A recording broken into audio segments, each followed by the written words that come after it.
Members of Congress, I have the high privilege and the distinct honor of presenting to you the President of the United States.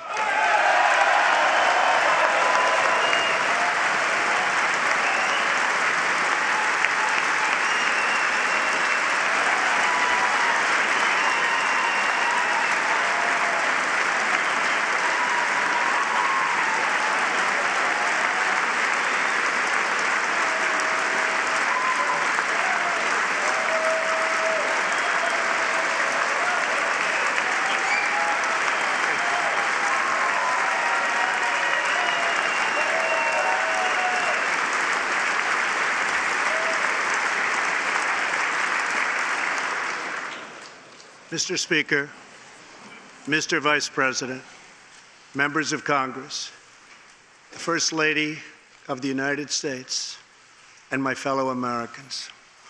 Less than 1 year has passed since I first stood at this podium in this majestic chamber to speak on behalf of the American people and to address their concerns, their hopes, and their dreams. That night, our new administration had already taken very swift action. A new tide of optimism was already sweeping across our land. Each day since, we have gone forward with a clear vision and a righteous mission to make America great again for all Americans.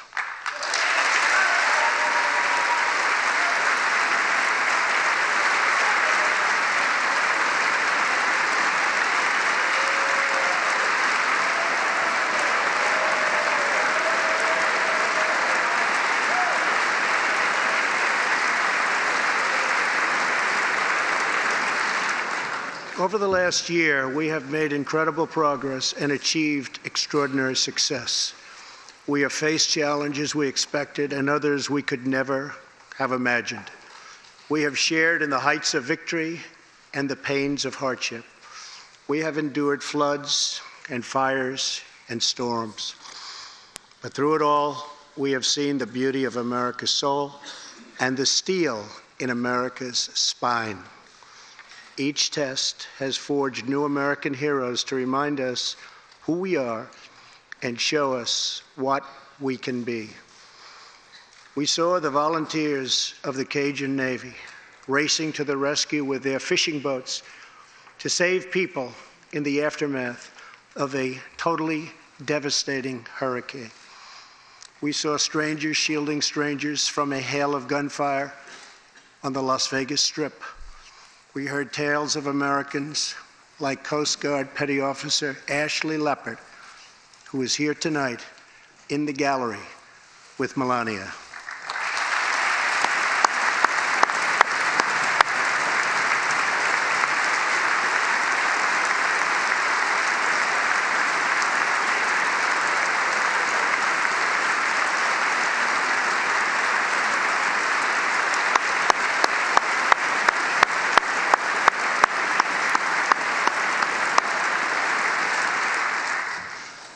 Ashley was aboard one of the first helicopters on the scene in Houston during the Hurricane Harvey.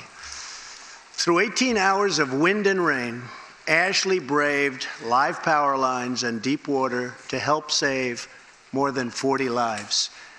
Ashley, we all thank you. Thank you very much.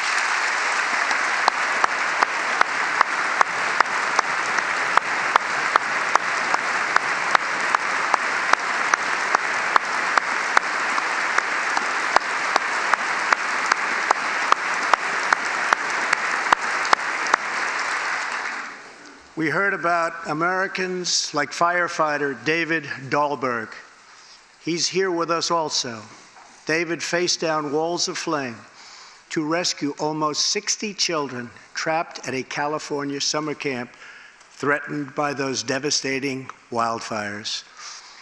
To everyone still recovering in Texas, Florida, Louisiana, Puerto Rico, and the Virgin Islands, everywhere, we are with you. We love you, and we always will pull through together, always.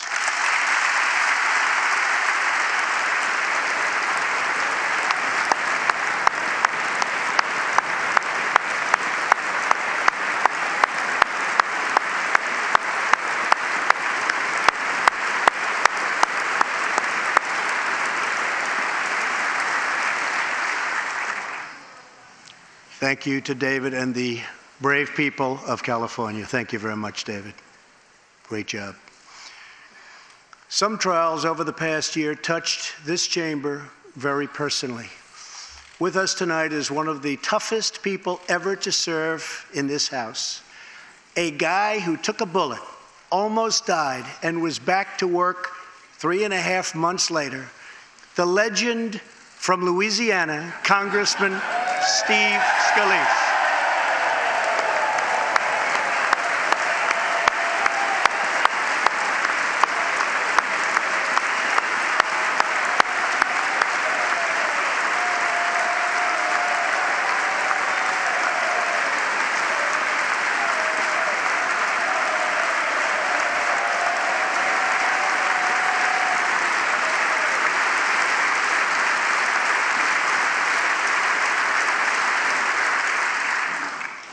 I think they like you, Steve. We're incredibly grateful for the heroic efforts of the Capitol Police officers, the Alexandria Police, and the doctors, nurses, and paramedics who saved his life and the lives of many others, some in this room. In the aftermath, yes.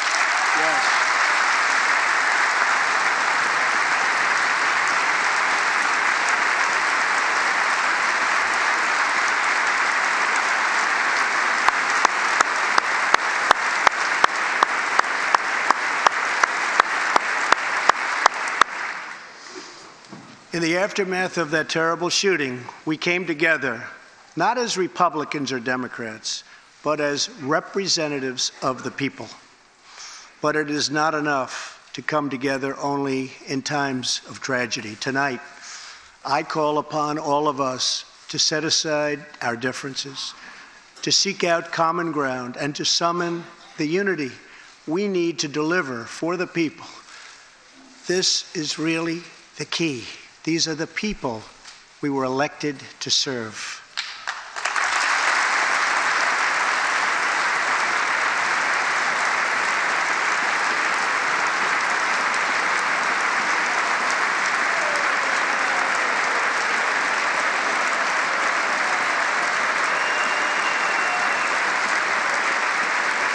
Thank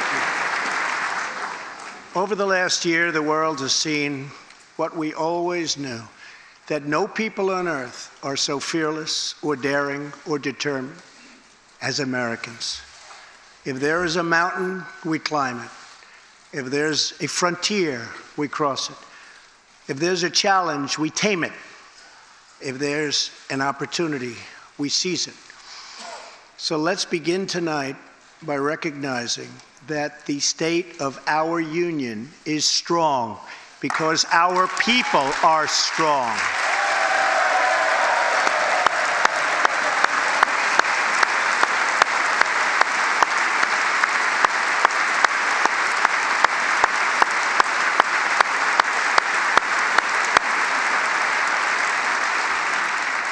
And together we are building a safe, strong, and proud America. Since the election, we have created 2.4 million new jobs,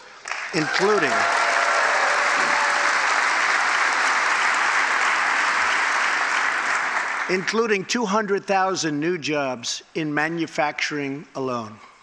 Tremendous numbers.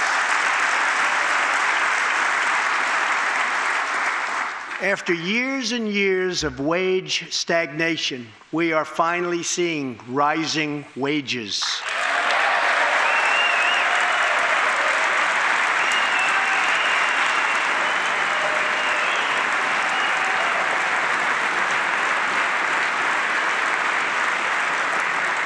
Unemployment claims have hit a 45-year low.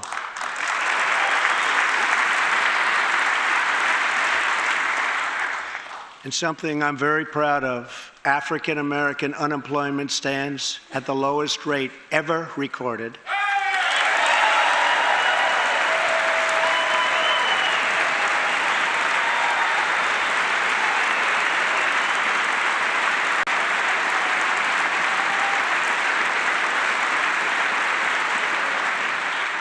and Hispanic American unemployment has also reached the lowest levels in history.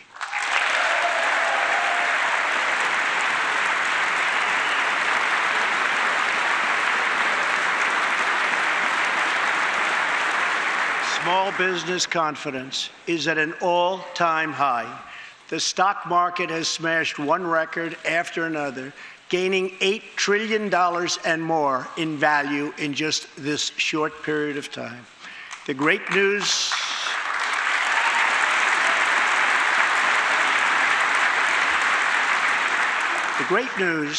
for Americans, 401k, retirement pension, and college savings accounts have gone through the roof. And just as I promised the American people from this podium 11 months ago, we enacted the biggest tax cuts and reforms in American history.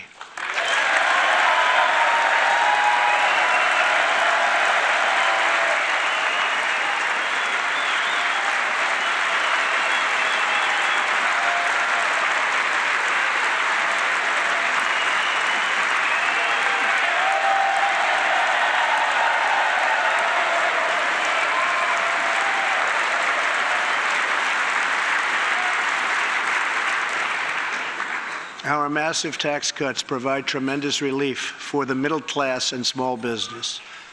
To lower tax rates for hardworking Americans, we nearly doubled the standard deduction for everyone.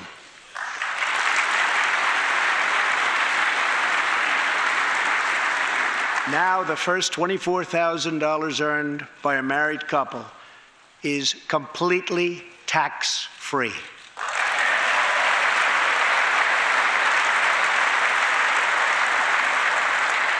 We also doubled the child tax credit.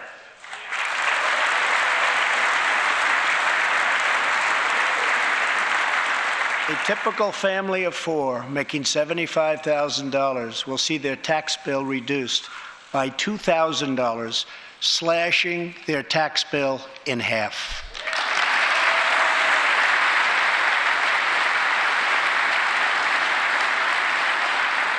In April, this will be the last time you will ever file under the old and very broken system, and millions of Americans will have more take-home pay starting next month, a lot more.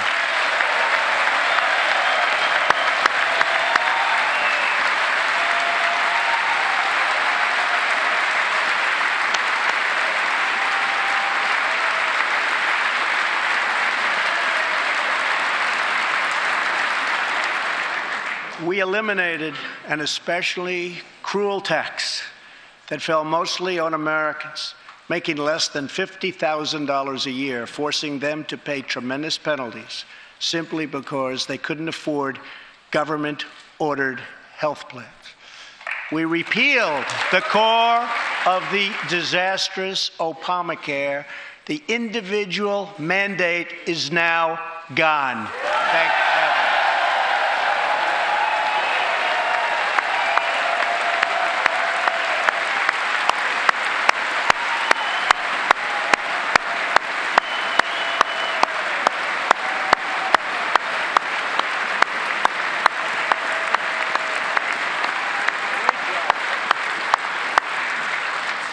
We slashed the business tax rate from 35% all the way down to 21%, so American companies can compete and win against anyone else anywhere in the world.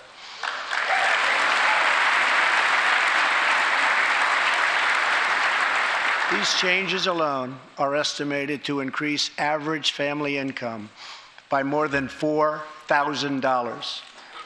A lot of money.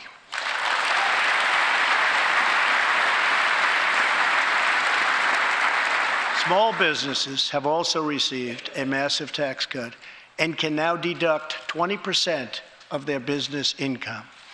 Here tonight are Steve Staub and Sandy Keplinger of Staub Manufacturing, a small, beautiful business in Ohio.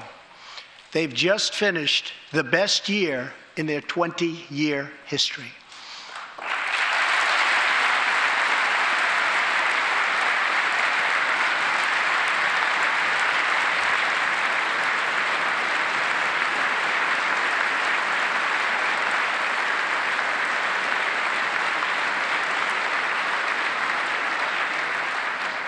Because of tax reform, they are handing out raises, hiring an additional 14 people, and expanding into the building next door.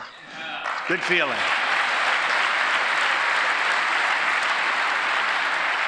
One of Staub's employees, Corey Adams, is also with us tonight. Corey is an all-American worker. He supported himself through high school, lost his job during the 2008 recession, and was later hired by Staub, where he trained to become a welder. Like many hardworking Americans, Corey plans to invest his tax cut raise into his new home and his 2 daughters' education. Corey, please stand.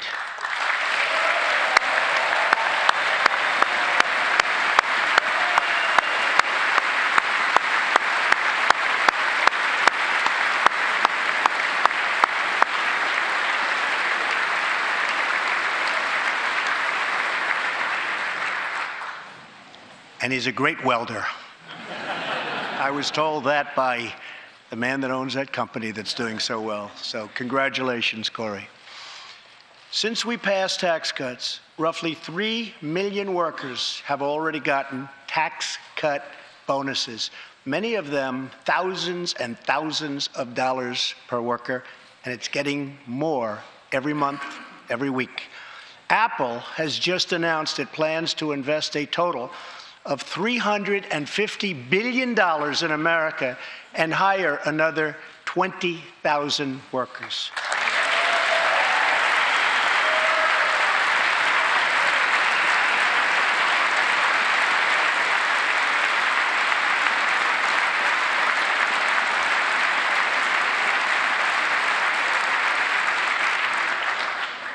And just a little while ago, ExxonMobil announced a $50 billion investment in the United States, just a little while ago.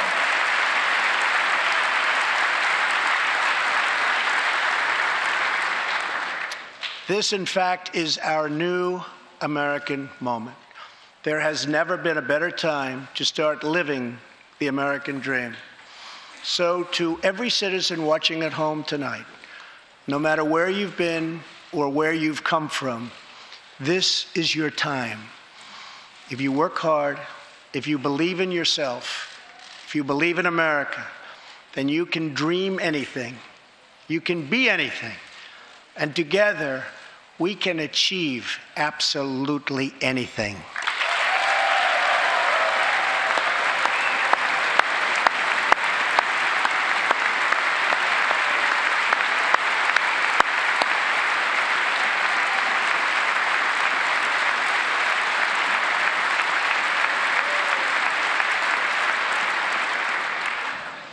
Tonight, I want to talk about what kind of future we're going to have and what kind of a nation we're going to be.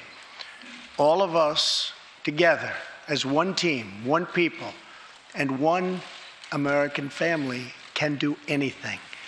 We all share the same home, the same heart, the same destiny, and the same great American flag.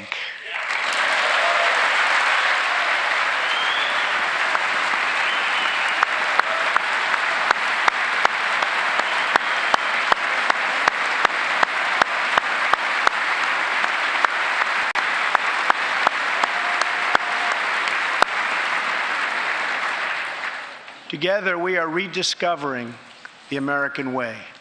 In America, we know that faith and family, not government and bureaucracy, are the center of American life.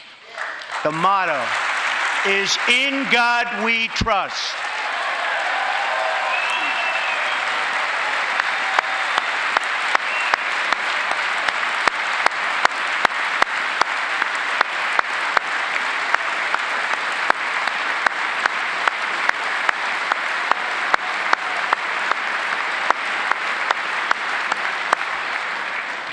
And we celebrate our police, our military, and our amazing veterans as heroes who deserve our total and unwavering support.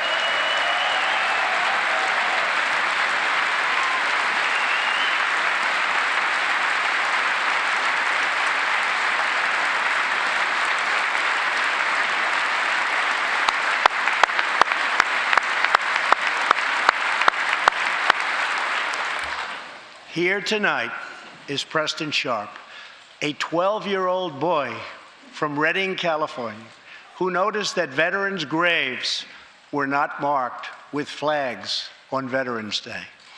He decided all by himself to change that and started a movement that has now placed 40,000 flags at the graves of our great heroes. Preston, a job well done.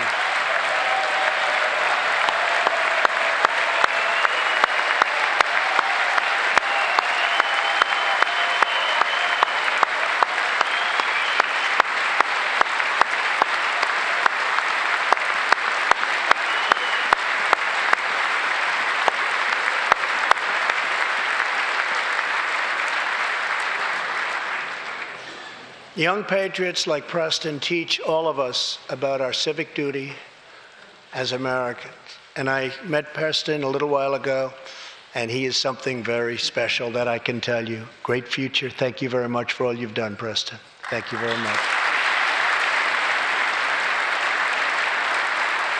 Preston's reverence for those who have served our nation reminds us of why we salute our flag, why we put our hands on our hearts for the Pledge of Allegiance, and why we proudly stand for the national anthem.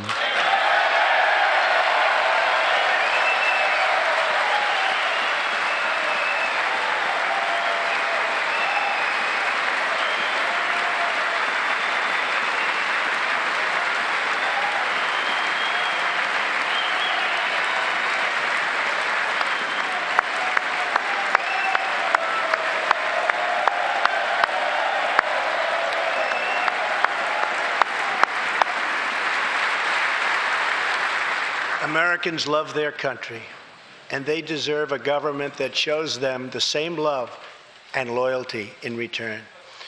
For the last year, we have sought to restore the bonds of trust between our citizens and their government. Working with the Senate, we are appointing judges who will interpret the Constitution as written, including a great new Supreme Court justice and more circuit court judges than any new administration in the history of our country.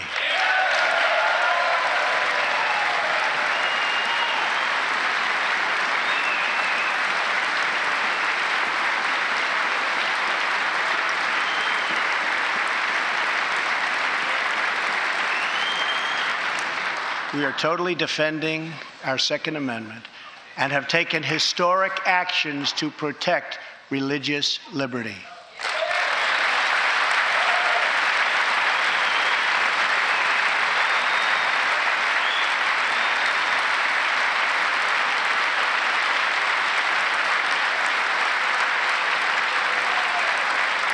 And we are serving our brave veterans, including giving our veterans choice in their health care decisions.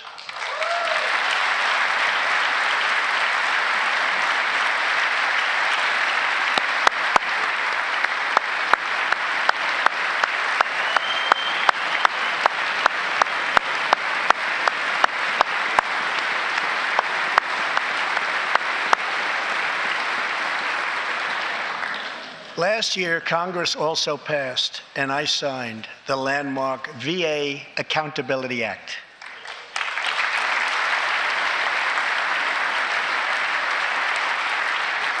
Since its passage, my administration has already removed more than 1,500 VA employees who failed to give our veterans the care they deserve, and we are hiring talented people who love our vets as much as we do.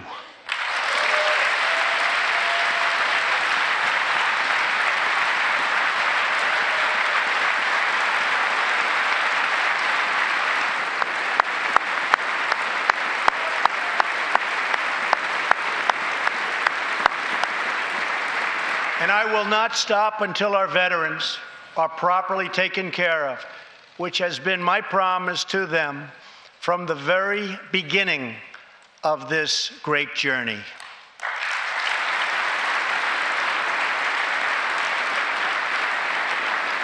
All Americans deserve accountability, and respect. And that's what we are giving to our wonderful heroes, our veterans. Thank you.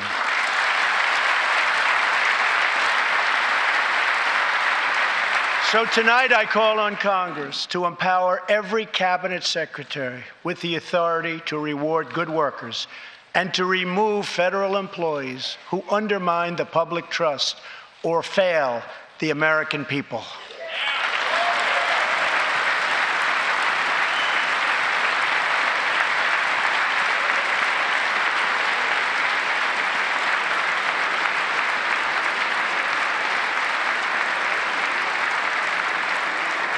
In our drive to make Washington accountable, we have eliminated more regulations in our first year than any administration in the history of our country.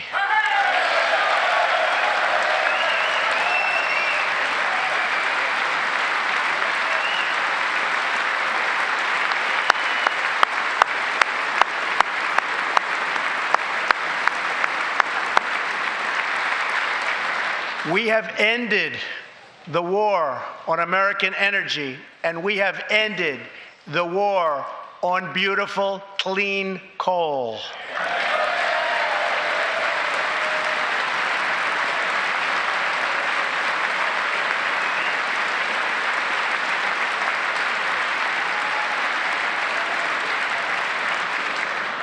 We are now very proudly an exporter of energy to the world.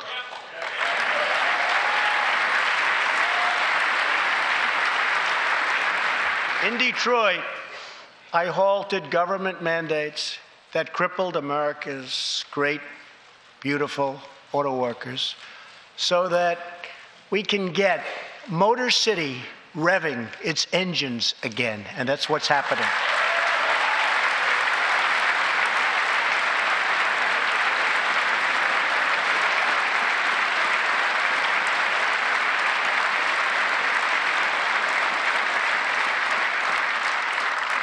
Many car companies are now building and expanding plants in the United States, something we haven't seen for decades.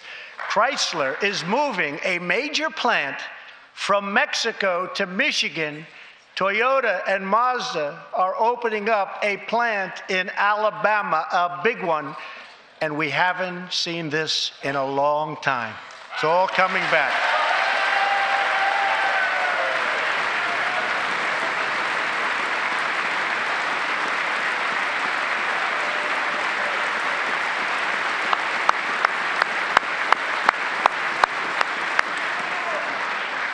Very soon, auto plants and other plants will be opening up all over our country. This is all news Americans are totally unaccustomed to hearing. For many years, companies and jobs were only leaving us. But now, they are roaring back, they're coming back, they want to be where the action is, they want to be in the United States of America. That's where they want to be.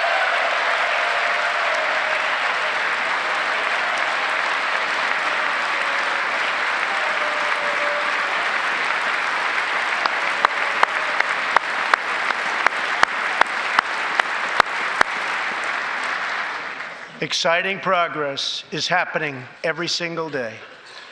To speed access to breakthrough cures and affordable generic drugs, last year, the FDA approved more new and generic drugs and medical devices than ever before in our country's history.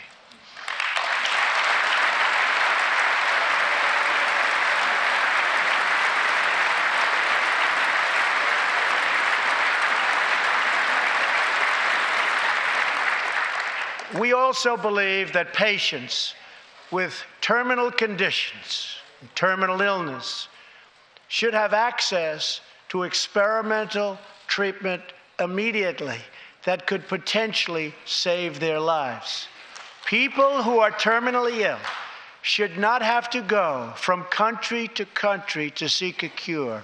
I want to give them a chance right here at home It's time for Congress to give these wonderful, incredible Americans the right to try.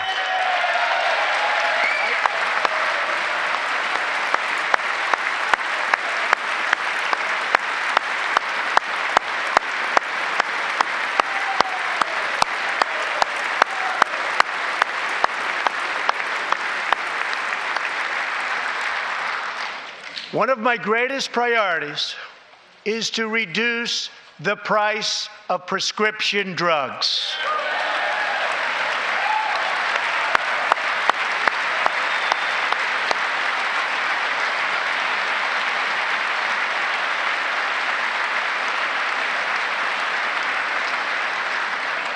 In many other countries, these drugs cost far less than what we pay in the United States, and it's very, very unfair. That is why I've directed my administration to make fixing the injustice of high drug prices one of my top priorities for the year.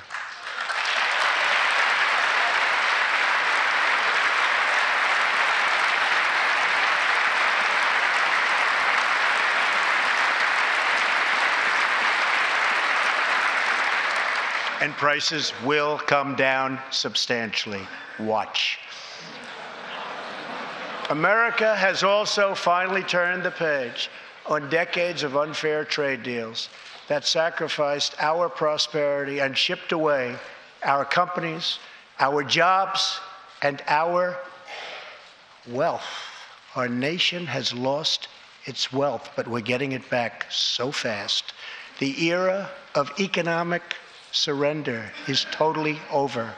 From now on, we expect trading relationships to be fair and, very importantly, reciprocal.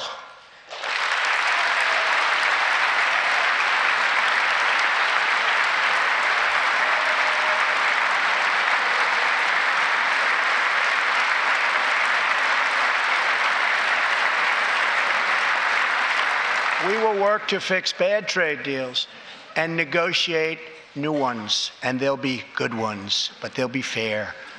And we will protect American workers and American intellectual property through strong enforcement of our trade rules.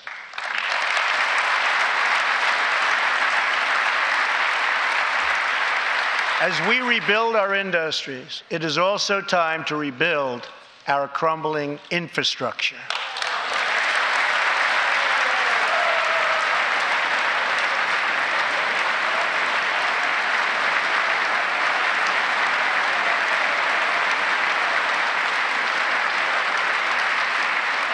America is a nation of builders.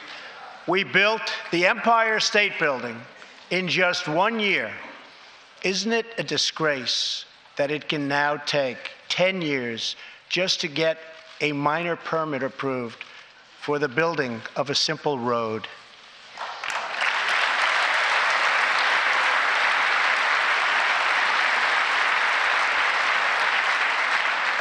I am asking both parties to come together to give us safe, fast, reliable, and modern infrastructure that our economy needs and our people deserve.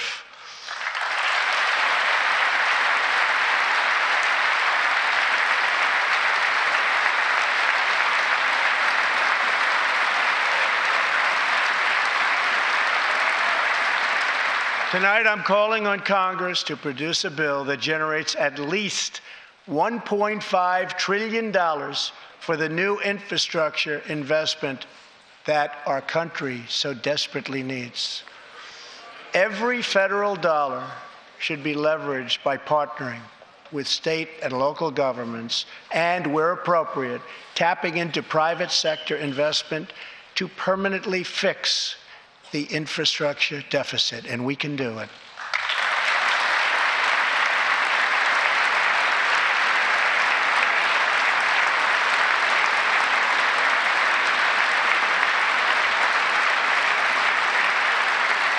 Any bill must also streamline the permitting and approval process, getting it down to no more than 2 years and perhaps even one.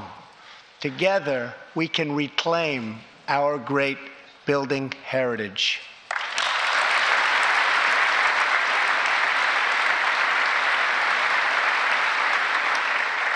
We will build gleaming new roads, bridges, highways, railways, and waterways all across our land. And we will do it with American heart, and American hands, and American grit.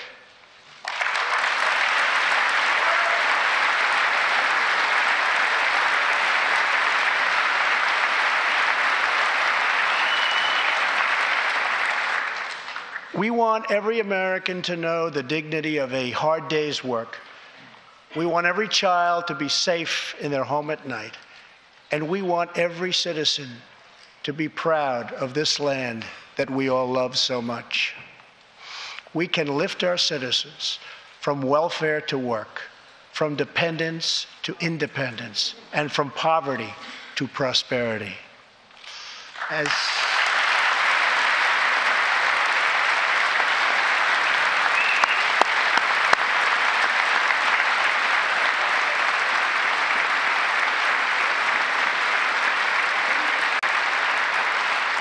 tax cuts create new jobs, let's invest in workforce development, and let's invest in job training, which we need so badly.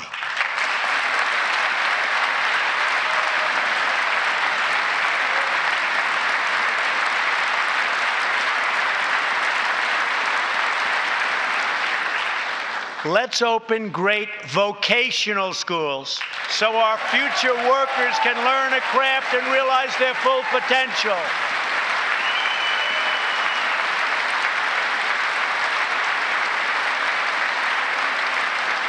And let's support working families by supporting paid family leave.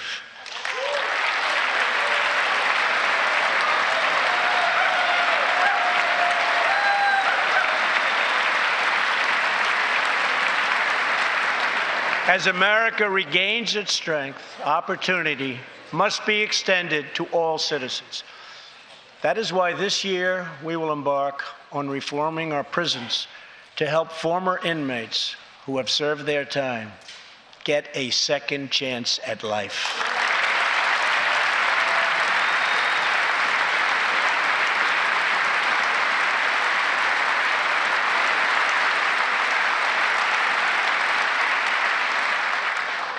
Struggling communities, especially immigrant communities, will also be helped by immigration policies that focus on the best interests of American workers and American families. For decades, open borders have allowed drugs and gangs to pour into our most vulnerable communities. They've allowed millions of low-wage workers to compete for jobs and wages against the poorest Americans. Most tragically, they have caused the loss of many innocent lives. Here tonight are two fathers and two mothers, Evelyn Rodriguez, Freddie Cuevas, Elizabeth Alvarado, and Robert Mickens. Their two teenage daughters, Kayla Cuevas and Nisa Mickens, were close friends on Long Island. But in September 2016, on the eve of Nisa's 16th birthday, such a happy time it should have been, neither of them came home. These two precious girls were brutally murdered while walking together in their hometown. 6 members of the savage MS-13 gang have been charged with Kayla and Nisa's murders. Many of these gang members took advantage of glaring loopholes in our laws to enter the country as illegal, unaccompanied, alien minors and wound up in Kayla and Nisa's high school. Evelyn, Elizabeth, Freddie, and Robert, tonight everyone in this chamber is praying for you. Everyone in America is grieving for you. Please stand. Thank you very much.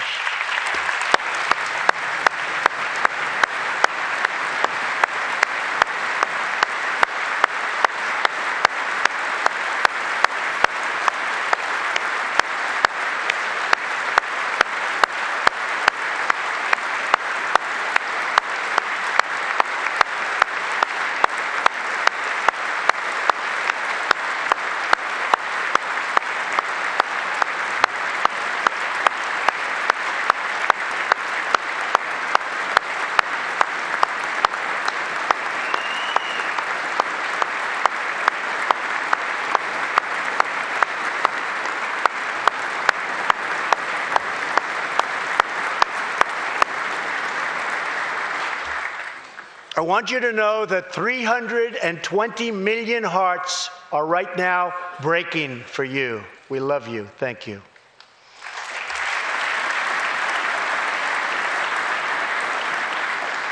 While we cannot imagine the depths of that kind of sorrow, we can make sure that other families never have to endure this kind of pain. Tonight I am calling on Congress to finally close the deadly loopholes that have allowed MS-13 and other criminal gangs to break into our country.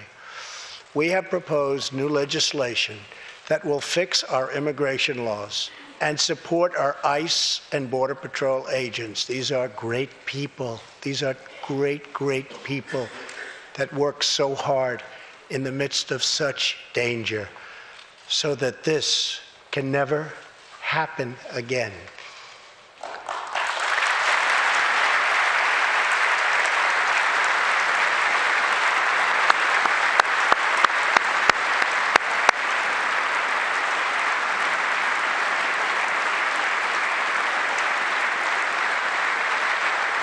The United States is a compassionate nation. We are proud that we do more than any other country anywhere in the world to help the needy, the struggling, and the underprivileged all over the world. But as President of the United States, my highest loyalty, my greatest compassion, my constant concern is for America's children, America's struggling workers, and America's forgotten communities. I want our youth to grow up, to achieve great things. I want our poor to have their chance to rise. So tonight, I am extending an open hand to work with members of both parties, Democrats and Republicans, to protect our citizens of every background, color, religion, and creed.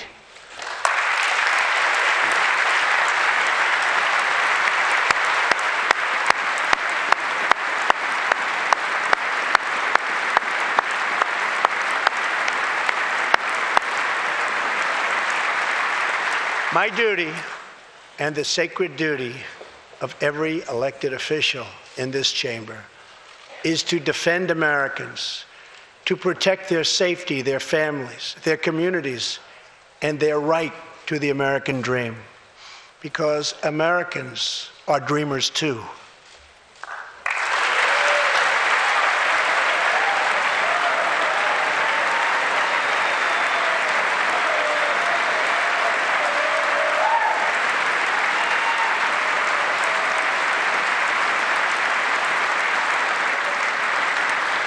Here tonight is one leader in the effort to defend our country, Homeland Security Investigation Special Agent Celestino Martinez. He goes by DJ and CJ. He said, call me either one. So we'll call you CJ. Served 15 years in the Air Force before becoming an ICE agent and spending the last 15 years fighting gang violence and getting dangerous criminals off of our streets. Tough job. At one point, MS-13 leaders ordered CJ's murder, and they wanted it to happen quickly. But he did not cave to threats or to fear. Last May, he commanded an operation to track down gang members on Long Island. His team has arrested nearly 400, including more than 220 MS-13 gang members.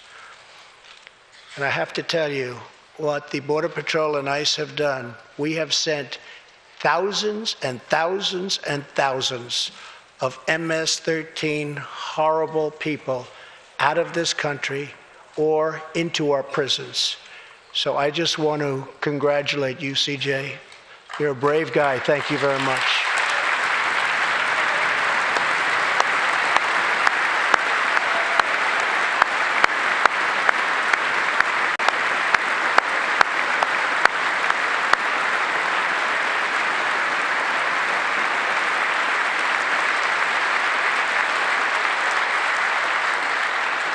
And I asked CJ, what's the secret? He said, we're just tougher than they are. And I like that answer.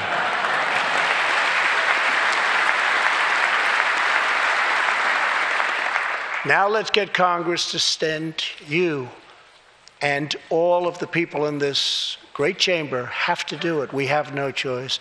CJ, we're going to send you reinforcements, and we're going to send them to you quickly. It's what you need.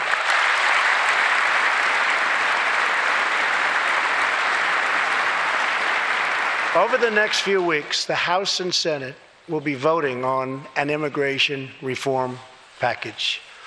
In recent months, my administration has met extensively with both Democrats and Republicans to craft a bipartisan approach to immigration reform. Based on these discussions, we presented Congress with a detailed proposal that should be supported by both parties as a fair compromise, one where nobody gets everything they want, but where our country gets the critical reforms it needs and must have.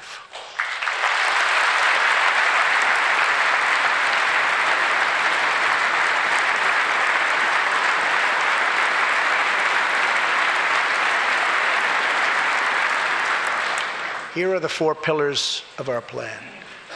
The first pillar of our framework generously offers a path to citizenship for 1.8 million illegal immigrants who were brought here by their parents at a young age.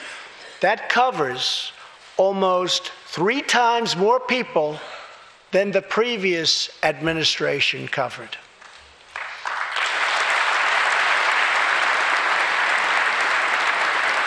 Under our plan, those who meet education and work requirements and show good moral character will be able to become full citizens of the United States over a 12-year period.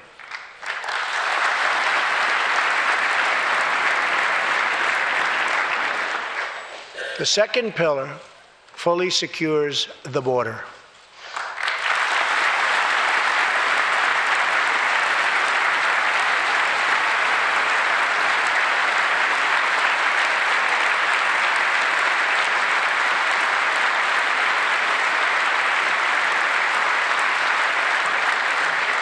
That means building a great wall on the southern border, and it means hiring more heroes like CJ to keep our communities safe.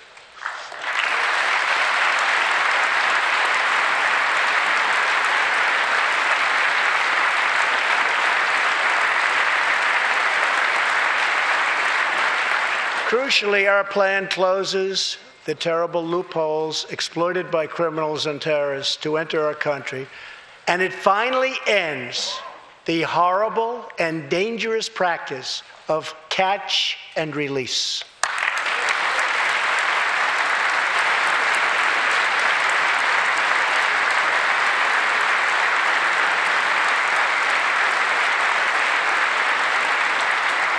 The third pillar ends the visa lottery, a program that randomly hands out green cards without any regard for skill, merit, or the safety of American people.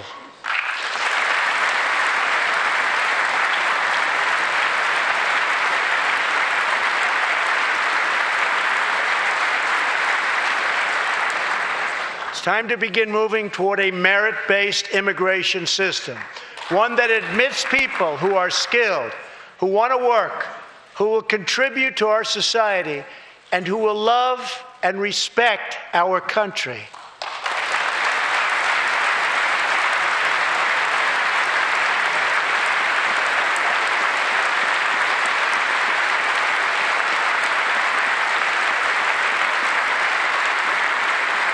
The fourth and final pillar protects the nuclear family by ending chain migration.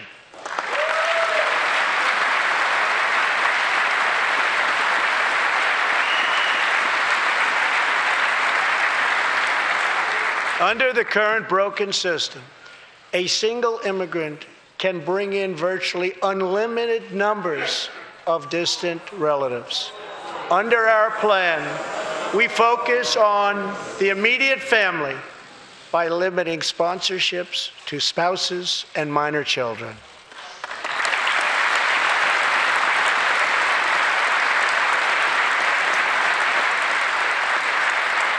This vital reform is necessary not just for our economy, but for our security and for the future of America. In recent weeks, 2 terrorist attacks in New York were made possible by the visa lottery and chain migration. In the age of terrorism, these programs present risks we can just no longer afford. It's time to reform.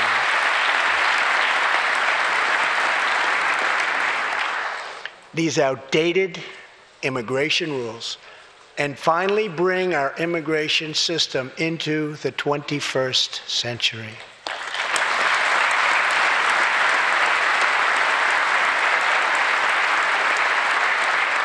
These 4 pillars represent a down-the-middle compromise and one that will create a safe, modern, and lawful immigration system.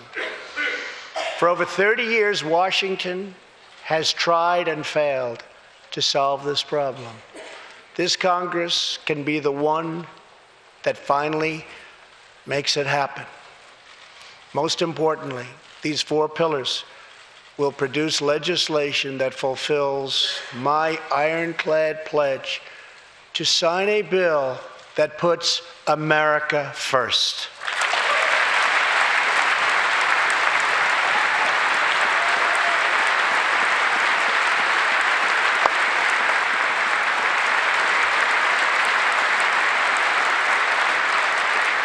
So let's come together, set politics aside, and finally get the job done.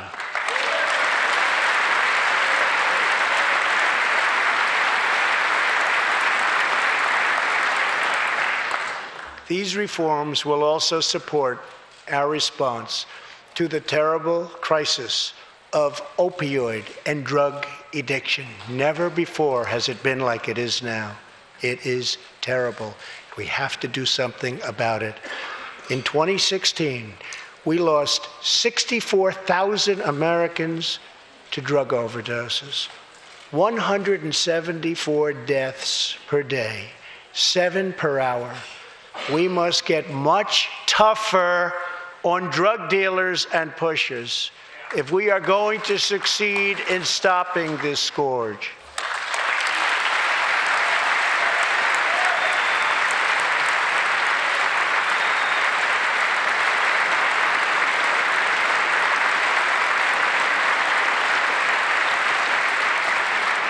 My administration is committed to fighting the drug epidemic and helping get treatment for those in need, for those who have been so terribly hurt.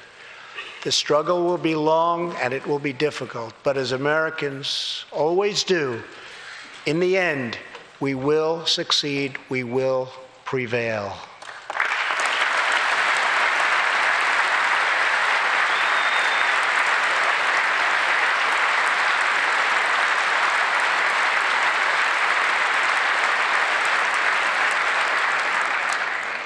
As we have seen tonight, the most difficult challenges bring out the best in America.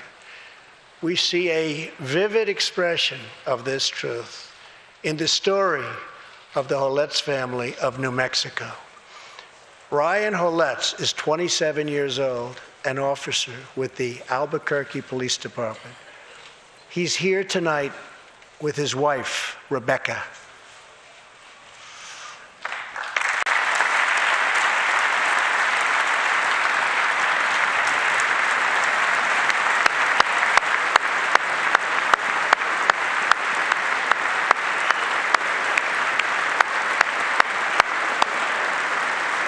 Thank you, Ryan.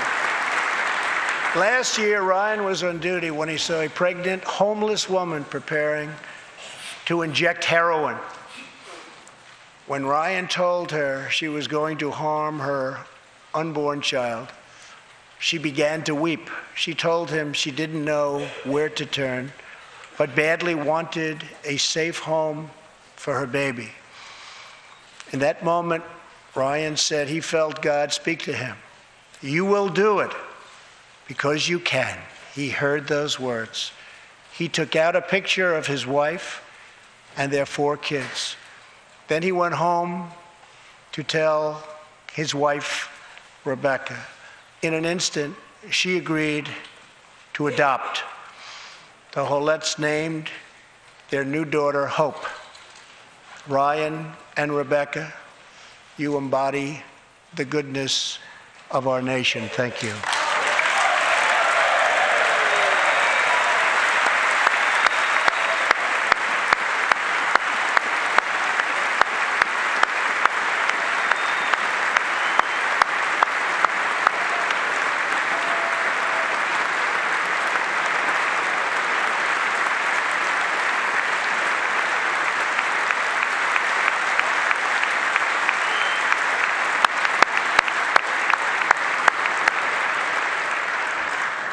Thank you, Ryan and Rebecca. As we rebuild America's strength and confidence at home, we are also restoring our strength and standing abroad. Around the world, we face rogue regimes, terrorist groups, and rivals like China and Russia that challenge our interests, our economy, and our values. In confronting these horrible dangers, we know that weakness is the surest path to conflict, and unmatched power is the surest means to our true and great defense. For this reason, I am asking Congress to end the dangerous defense sequester and fully fund our great military.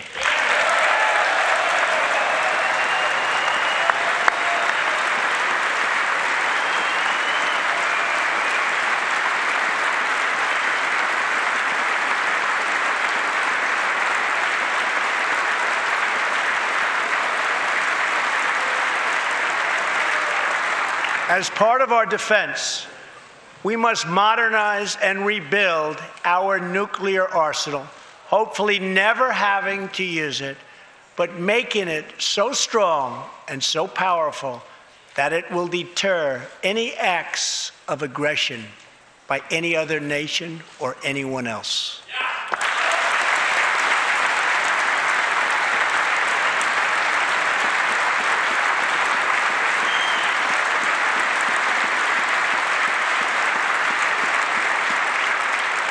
Perhaps someday in the future there will be a magical moment when the countries of the world will get together to eliminate their nuclear weapons.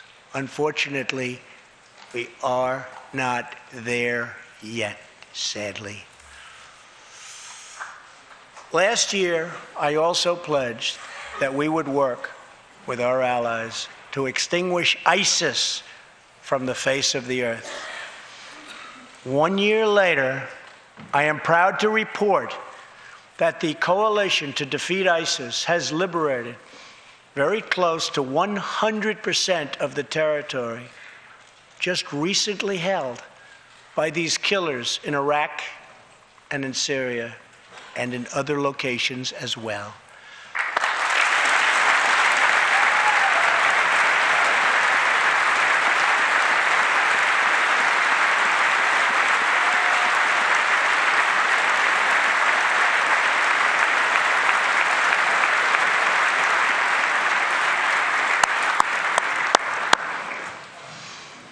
But there is much more work to be done.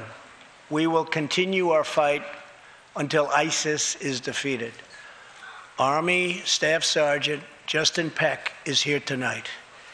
Near Raqqa last November, Justin and his comrade, Chief Petty Officer Kenton Stacy, were on a mission to clear buildings that ISIS had rigged with explosive, so that civilians could return to that city, hopefully soon and hopefully safely.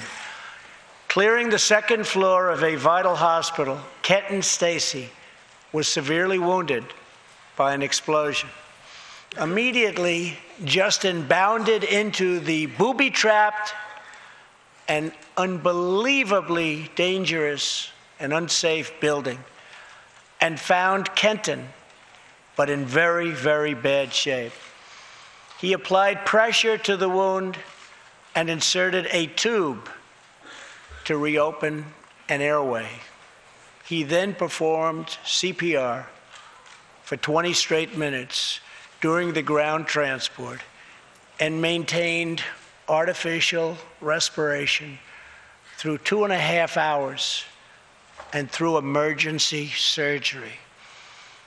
Kenton Stacy would have died if it were not for Justin's selfless love for his fellow warrior.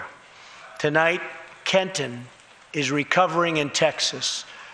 Raqqa is liberated, and Justin is wearing his new Bronze Star with a V for valor. Staff Sergeant Heck, all of America salutes you.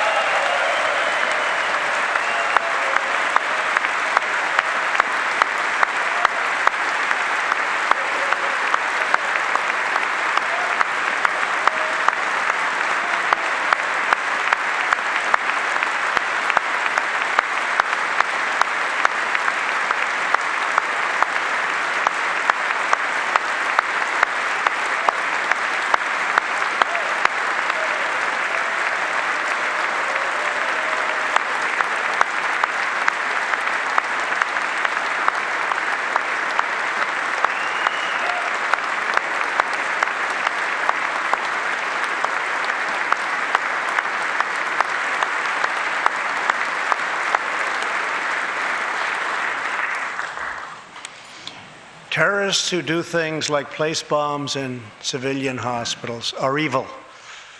When possible, we have no choice but to annihilate them.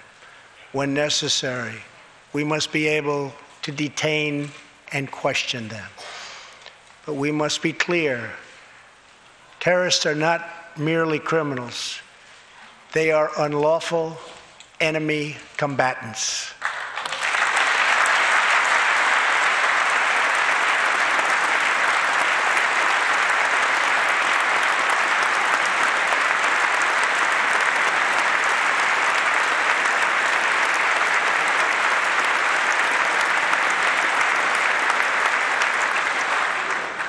And when captured overseas, they should be treated like the terrorists they are. In the past, we have foolishly released hundreds and hundreds of dangerous terrorists, only to meet them again on the battlefield, including the ISIS leader, al-Baghdadi, who we captured, who we had, who we released. So today, I'm keeping another promise. I just signed, prior to walking in, an order directing Secretary Mattis, who is doing a great job. Thank you.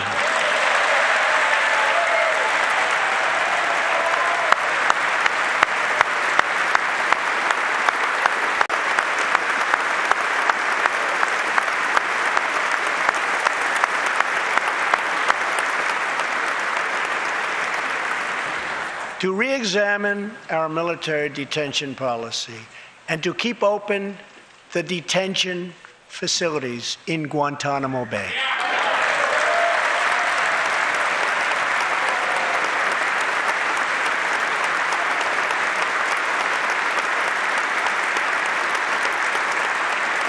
I am asking Congress to ensure that in the fight against ISIS and al-Qaeda, we continue to have all necessary power to detain terrorists wherever we chase them down, wherever we find them. And in many cases, for them, it will now be Guantanamo Bay.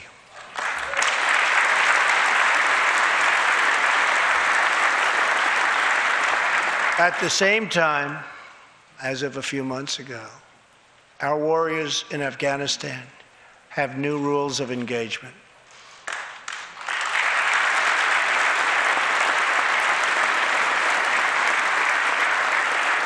Along with their heroic Afghan partners, our military is no longer undermined by artificial timelines, and we no longer tell our enemies our plans.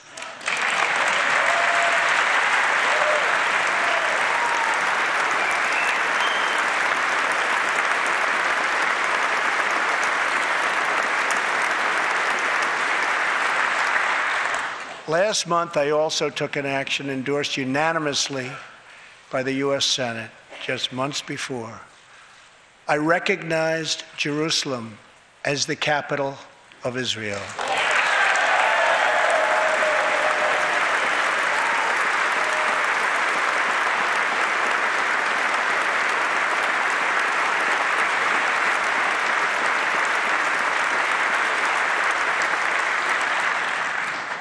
Shortly afterwards, dozens of countries voted in the United Nations General Assembly against America's sovereign right to make this decision.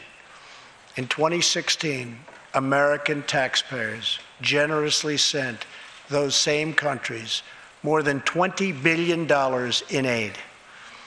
That is why tonight I am asking Congress to pass legislation to help ensure American foreign assistance dollars always serve American interests and only go to friends of America, not enemies of America.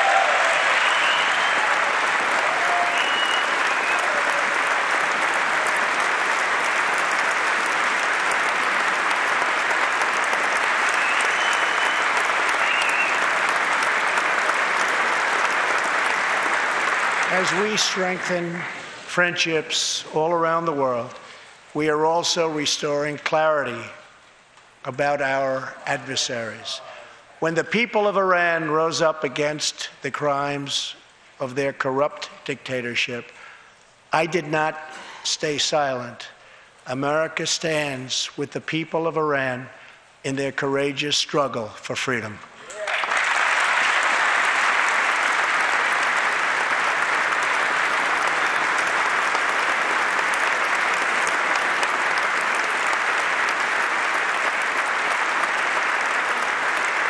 I am asking Congress to address the fundamental flaws in the terrible Iran nuclear deal. My administration has also imposed tough sanctions on the communist and socialist dictatorships in Cuba and Venezuela.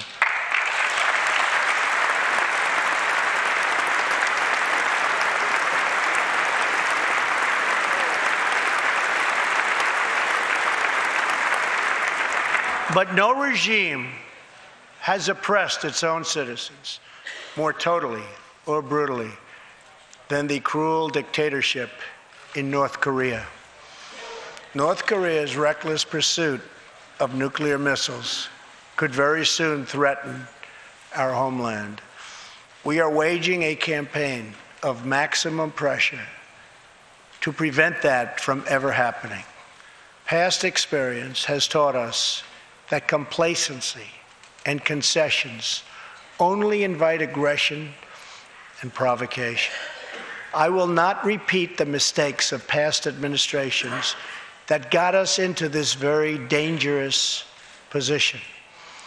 We need only look at the depraved character of the North Korean regime to understand the nature of the nuclear threat it could pose to America and to our allies. Otto Warmbier was a hard-working student at the University of Virginia, and a great student he was. On his way to study abroad in Asia, Otto joined a tour to North Korea. At its conclusion, this wonderful young man was arrested and charged with crimes against the state.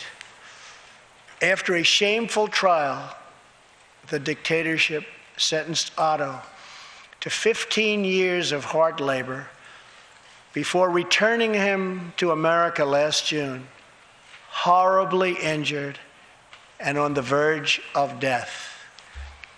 He passed away just days after his return. Otto's wonderful parents, Fred and Cindy Warmbier, are here with us tonight, along with Otto's brother and sister, Austin and Greta. Please.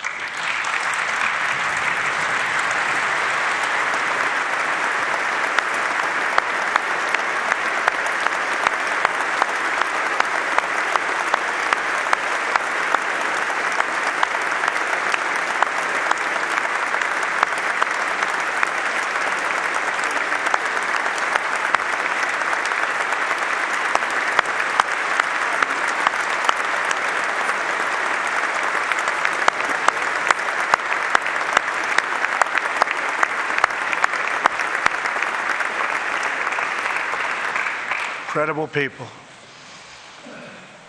You are powerful witnesses to a menace that threatens our world, and your strength truly inspires us all. Thank you very much. Thank you.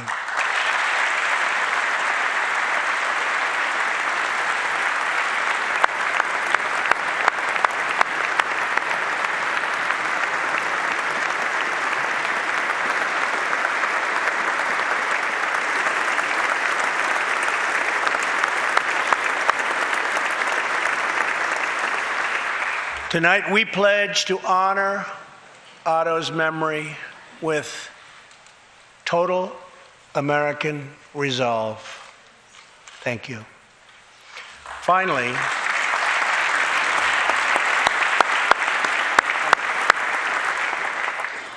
we are joined by one more witness to the ominous nature of this regime. His name is Mr. Ji Sung-ho. In 1996, Sung-ho was a starving boy in North Korea. One day he tried to steal coal from a railroad car to barter for a few scraps of food, which were very hard to get. In the process, he passed out on the train tracks, exhausted from hunger. He woke up as a train ran over his limbs. He then endured multiple amputations without anything to dull the pain or the hurt. His brother and sister gave what little food they had to help him recover and ate dirt themselves, permanently stunting their own growth. Later, he was tortured by North Korean authorities after returning from a brief visit to China. His tormentors wanted to know if he'd met any Christians. He had, and he resolved after that to be free. Sung-ho traveled thousands of miles on crutches all across China and Southeast Asia to freedom.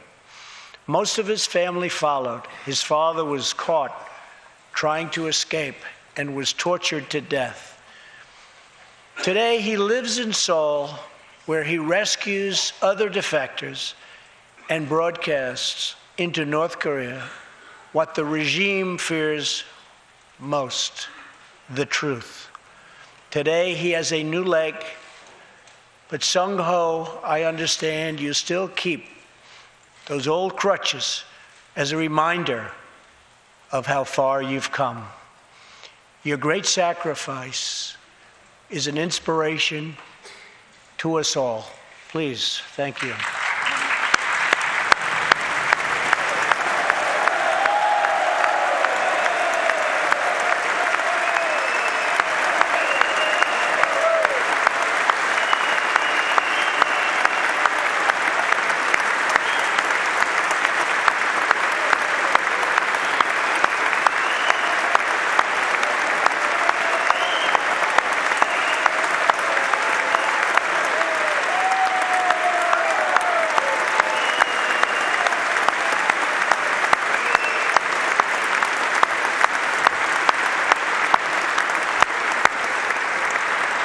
Sung-ho's story is a testament to the yearning of every human soul to live in freedom. It was that same yearning for freedom that nearly 250 years ago gave birth to a special place called America. It was a small cluster of colonies caught between a great ocean and a vast wilderness. It was home to an incredible people with a revolutionary idea that they could rule themselves, that they could chart their own destiny, and that together they could light up the entire world. That is what our country has always been about. That is what Americans have always stood for, always strived for, and always done. Atop the dome of this Capitol stands the Statue of Freedom. She stands tall and dignified among the monuments to our ancestors who fought and lived and died to protect her. Monuments to Washington and Jefferson and Lincoln and King. Memorials to the heroes of Yorktown and Saratoga. To young Americans who shed their blood on the shores of Normandy and the fields beyond, and others who went down in the waters of the Pacific and the skies all over Asia. And freedom stands tall over one more monument, this one, this Capitol, this living monument. This is the monument to the American people.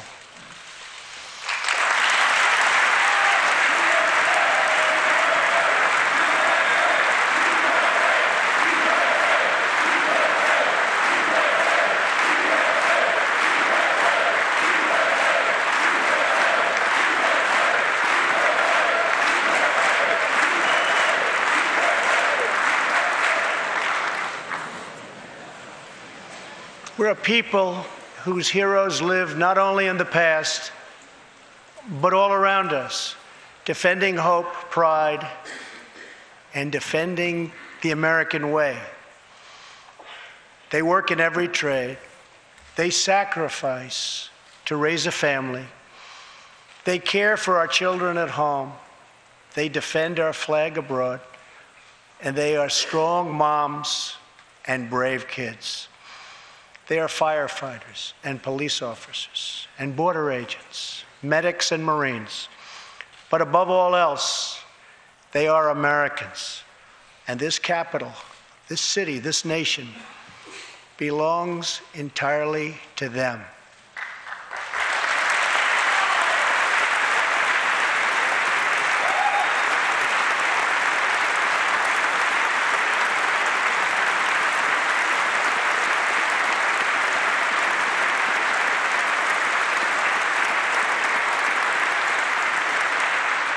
Our task is to respect them, to listen to them, to serve them, to protect them, and to always be worthy of them.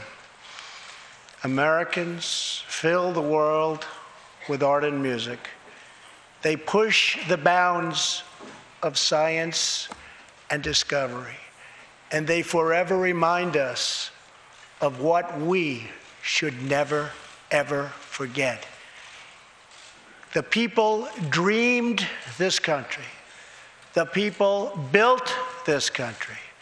And it's the people who are making America great again.